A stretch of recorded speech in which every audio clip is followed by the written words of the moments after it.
Today is my absolute favorite day of the gardening season because I am planting out my entire summer garden. I've got tomatoes, peppers, tomatillos, sunflowers, marigolds, and a range of other seedlings that I've been caring for this spring that need to go in today. I'm gonna take you guys through it because I think it's gonna be just a really fun video seeing everything finally go in the garden. If you're new here, my name is Sam. Thank you so much for clicking on this video and I hope you enjoy it. So without further ado, let's get into it and let's start planting. So the first bed I'm planting out is bed 1 of 5 where I'm gonna be putting tomatoes. I'm starting with my Roma tomatoes and I've got 8 of them going in this 8x4 bed.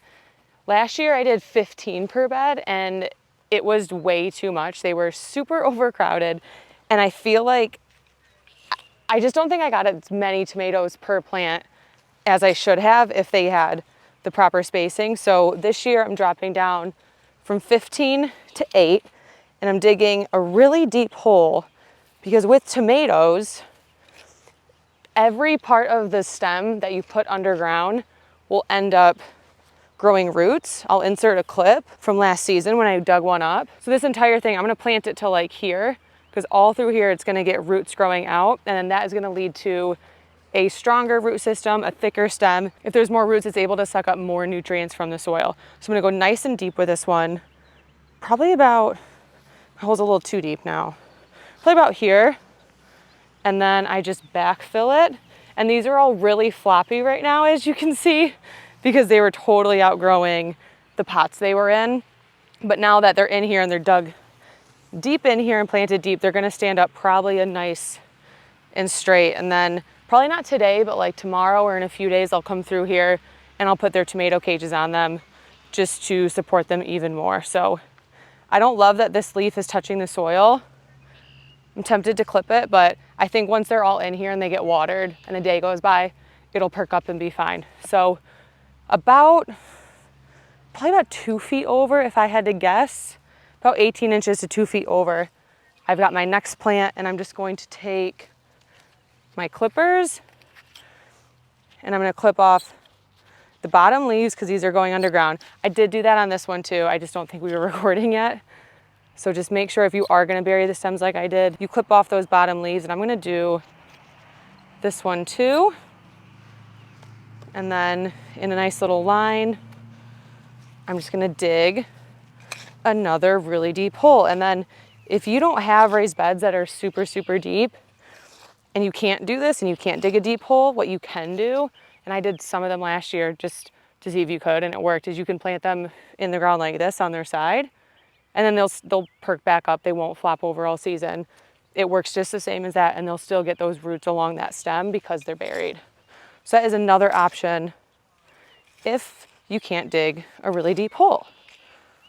So once my hole is made, I'm gonna drop a little bit of worm castings in here for some nutrients, pop it out. Looks good.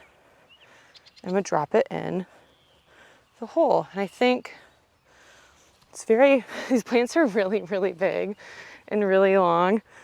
So they need really deep holes and it's hard to, geez Louise, I feel like I'm digging to China. I think that's good. How's that look, Dylan?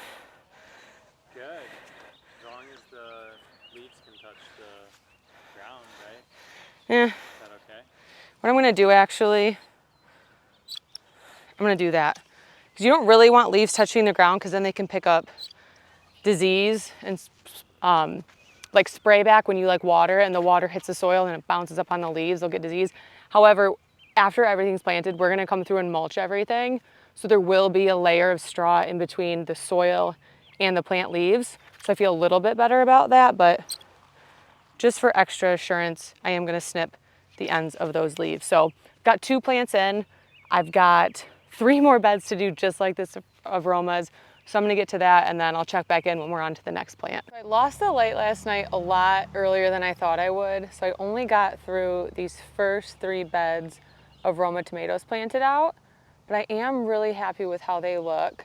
I went ahead and after I put the tomatoes in, I added some marigolds along the border.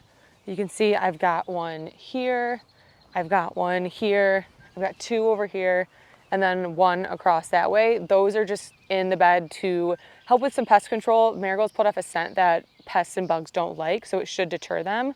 And it just adds like a little bit of a pop of color. I've also added easy straw to the entire bed as a mulch that will help suppress weeds and also keep the soil moist. And then I went in and added these tomato cages.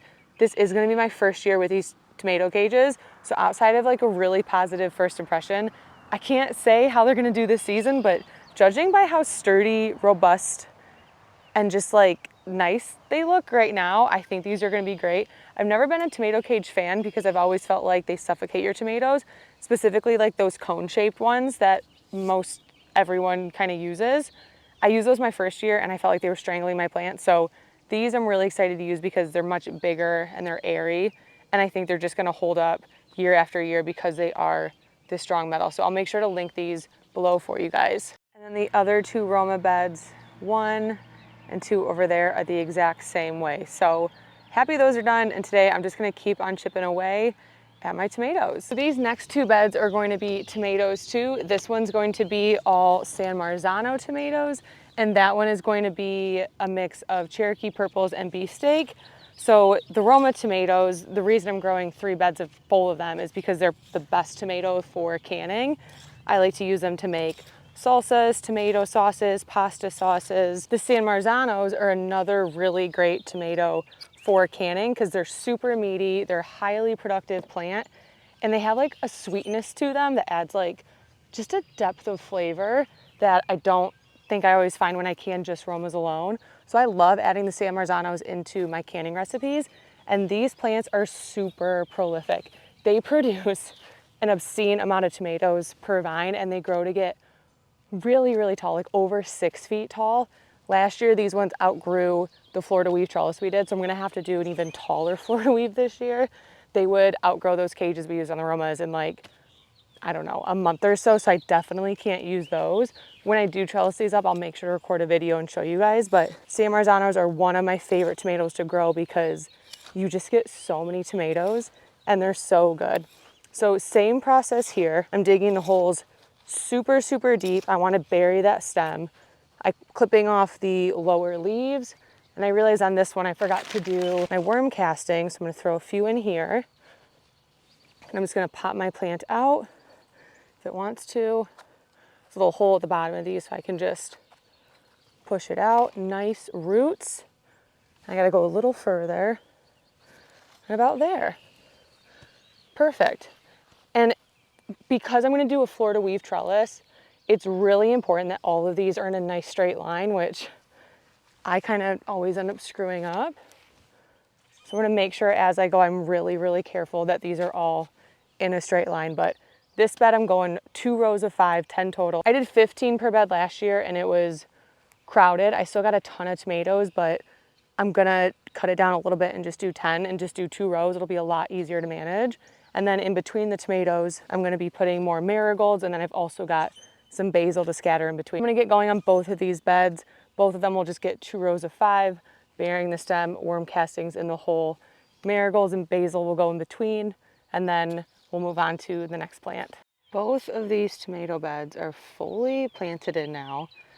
I have 10 San Marzanos here, and then I have the marigolds kind of dispersed in between, and then I also have the most pathetic looking Thai basil spread out. I don't know what happened this year with my herbs, but they have just done terrible all year. I planted them anyways just because I want to see if they do make a comeback. If they don't, I'll start new seeds, but I figured I would at least try them. So 2 rows of 5 San Marzanos here, and then I went with 2 rows of 4 in this bed. This side over here is my beefsteak tomatoes, and then that side over there is my Cherokee purples. Both of these are like really big, juicy, delicious slicing tomatoes for sandwiches. And just like the previous beds, I've got marigolds planted in between for pest control. And then I did Italian basil in here, and just like the Thai basil, it looks absolutely terrible. I'll show you another one here. Again, I don't know what happened with my herbs this year. I'm just having a bad herb year, so I might restart seeds, but we will see. So 2 more tomato beds totally planted. I'm gonna be skipping this bed and pretty much this bed, however, I have a few peppers to put in it. just because these ones will get mainly like direct sown. I'm gonna do loofah, pumpkin, and squash on this giant big trellis. And those will be seeds just direct sown. I'm also gonna do bush beans and a lot of flowers in these 2 beds. So these will remain empty pretty much today. So for plants I still need to get in will be this bed, which is gonna be 2 rows of 5 tomatillos, so 10 total. And you can just see how big these are. I definitely started these a little too early this year, but that's okay. I'll bury them deep just like the tomatoes. And then I've got some hot peppers on the border. I'll probably throw in some marigolds as well. And then also sow some cilantro and dill seeds. Then this bed over here has the rest of my peppers and marigolds. And then along the sides, I'll do cilantro and dill. So I'm gonna get this bed going first just because these tomatillos are so tall and you can probably see that it's a bit windy right now. And I think we have some rain coming in. So because they're so tall and floppy, they're priority number 1 to get in the ground. That way, see, that one just went. That way, if I do get rained out, I at least have these in because they're really, really outgrowing their pots. So as I plant these, this is like the same process. And I don't have a shovel, sorry. All right, I'm back, and this one fell over too. Great, so this is like the same process as the tomatoes where I'm just gonna be digging my hole, dropping my worm castings, and I will be burying the tomatillos really deep.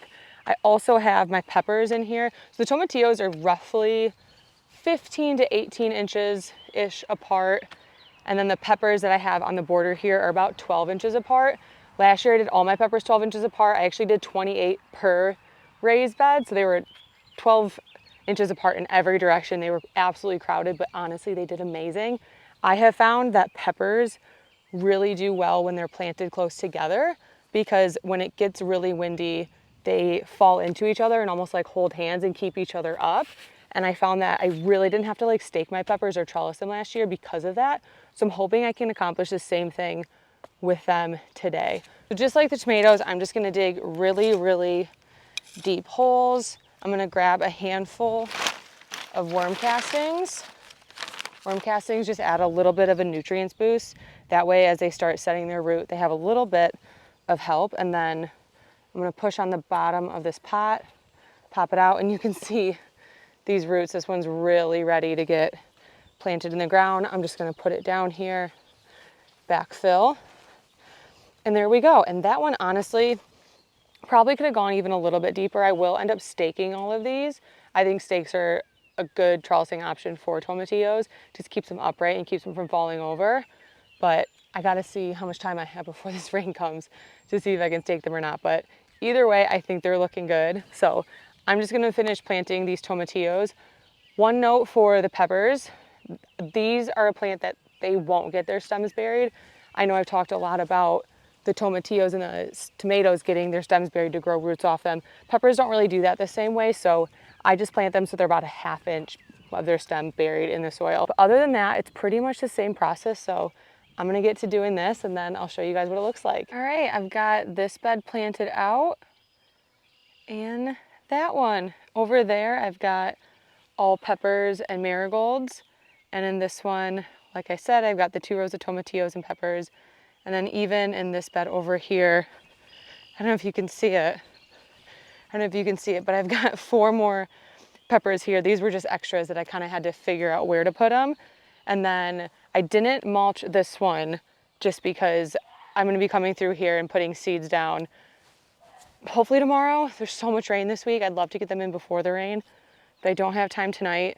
Tomorrow I think it's gonna be raining after work, so I don't know if I'll get them in, but soon this entire bed will get seeds and that's when I'll mulch these and water them. And then of course this bed and this bed have the mulch and we're watered in. So it's been a long couple of days, but everything for the summer garden is pretty much planted out in terms of the seedlings. We got those 5 beds of tomatoes, 2 beds of peppers and tomatillos. And then those last 2 raised beds will get seeds sometime this week. And then I think that's it. It seems crazy that I feel like I just started these seeds yesterday. I feel like I was just filming seed starting videos and now they're in the garden, which is such a good feeling and such a big relief. So I hope you enjoyed this video. If you want to see how everything does this summer, make sure to subscribe to my channel. I'm going to do a full-on larger garden tour very soon, and I plan on doing those regularly this season. That way you can kind of just keep up with what's going on along with my regular scheduled garden content. So if you like this video, make sure to leave a like, Leave any questions or comments in the comment section. If you want to see more of the day-to-day updates on my garden, make sure to follow me on Instagram at More Than Gardening, TikTok at More Than Gardening _. And thank you so much for watching me plant out my garden. I will see you in the next one.